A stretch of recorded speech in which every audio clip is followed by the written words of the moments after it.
Hi, I'm Amanda Featherstone. I am the Vicar of St Mary's Church, Withell, and I'm bringing you now my thought on Thursday. So I've been living in this area for about a year, and one of the things I've got into over this year is cycling. It's such beautiful countryside and we've been enjoying the lanes around here. And I've increasingly got into cycling. We got me a new bike. I've started buying cycling tops like this one. I even download apps onto my phone like Strava so I can map my route. I've got really into cycling, which is good because my husband enjoys cycling and actually I grew up around cycling. My dad did track and road racing. I'm enjoying cycling and I was out on a ride the other night. We've been using it as our exercise during lockdown, and I suddenly had this new thought. I suddenly realised that I was beginning to refer to myself as a cyclist.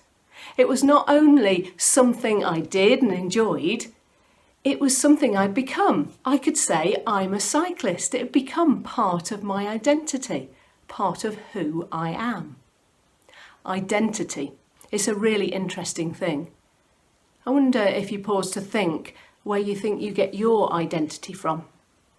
Lots of us get our identity from our roles within the family.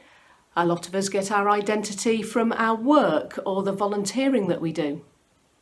I wonder how coronavirus and lockdown has challenged your identity, particularly for people who sadly have lost their jobs or had a period of being furloughed. What does that do to identity? In the Bible, there's an account where Jesus, as an adult, is baptised. And as he comes up out of the water, there's a voice heard from heaven. It's God's voice, and it says, "This is my Son, whom I love. With him I am well pleased."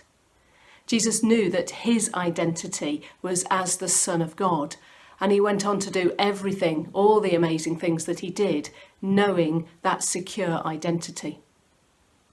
As a Christian, I believe I have a secure identity as a child of God, that I am dearly loved. And if my identity can be remaining in him, it makes a real difference to my life. I know that I am a child of God. I believe we're all made in God's image, and that that's said about you too, and that can be your identity. I know that my dad would absolutely love it that I'm calling myself a cyclist. But I love it that I know that my dad in heaven, my heavenly Father God, calls me his child.